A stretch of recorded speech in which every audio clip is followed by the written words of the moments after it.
সাবেক প্রধানমন্ত্রী বেগম খালেদা জিয়া তিনি কি আছেন না চলে গেছেন? লাশ বাড়ি থেকে বের করছি। জানাজার ময়দানে হাজার হাজার মানুষ। কবরের মধ্যে সাপ আছে না নাই? নাই। সাপ নাই নাই নাই। জানাজা হয়ে গেল, লাশ কাদের মধ্যে নিল? আমার নবী বলে যারা লাশ কাদের মধ্যে নিবে, অসংখ্য কদম তো সে দিবে, অন্তত যারা 40টা কদম দিবে লাশ কাদের মধ্যে লইয়া, আমার আল্লাহ তার 40টা কবিরা গুনাহ মাফ করে দিবে। যেই মাত্র কবরস্থানে যাইয়া কবরে পাড়ে গেছি, ওই কবরে দুইজন নামতে গেছে।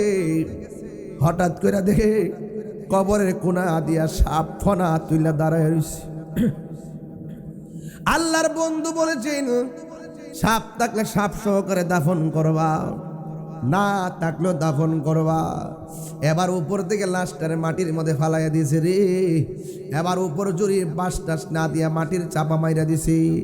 মাইরা সবাই চলে গেছে। মানুষের মধ্যে আতঙ্ক ছড়িয়ে পড়েছে। একজন আরেকজনকে জিজ্ঞাসা করে, আমরা সারা জীবন দেখেছি এই কবরের এই মানুষটা নামাজ পড়ছি, রোজা রাখছে, হজ করেছি, যা কেউ জানে না জানে কে? এবার মানুষ মনে মনে কই, শুনো, এই লোকটা এত ইবাদতকারী, কবরের মধ্যে সাপ কেন? আমরা তো বাহির থেকে বুঝতে পারতেছি না। তবে তার ঘরের ভিতরে একটু জিজ্ঞাসা করা দরকার, তার স্ত্রীকে জিজ্ঞাসা করা দরকার, এমন ঘটনাটা ঘটলো কেন? এমন কোন কাজ করছেনি যে এই কাজের কারণে কবরে সাপ এসে গেছে?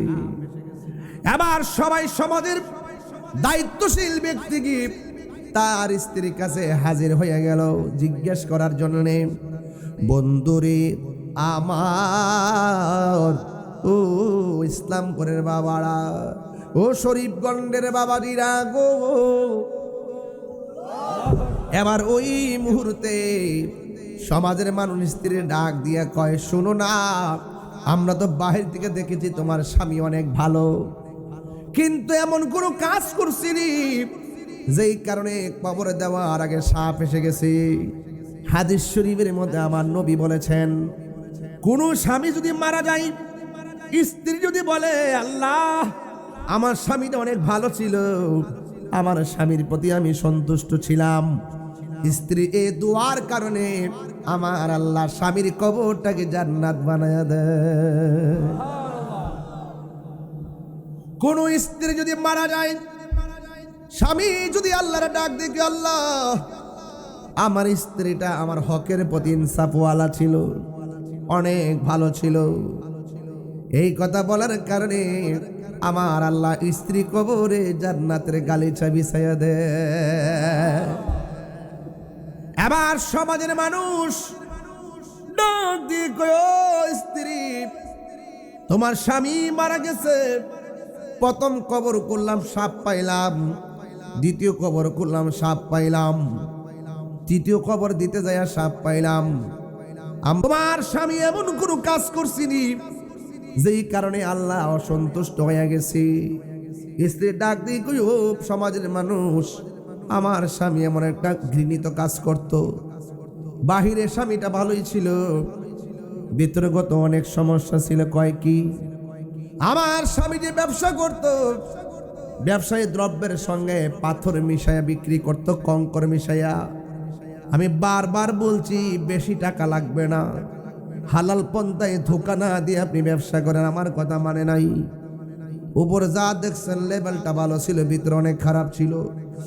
আমি বলতে চাই যে, ও পৃথিবীর মানুষ, আল্লাহ কয়, বান্দারে আমি তোরে মাফ করে দিব, 3টা কাজ তুই কোনোদিন করিস না। 1 নম্বর, কোনোদিন আমি আল্লাহর সঙ্গে শিরিক করিস না।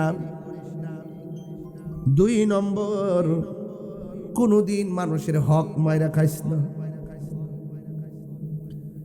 3 নম্বর হলো মা বাবার মনে কোনোদিন কষ্ট দিও না। এই 3টা অন্যায় থেকে যদি বাঁচতে পারো, পাহাড় পরিমাণ গুনাহ আমি আল্লাহ রাব্বুল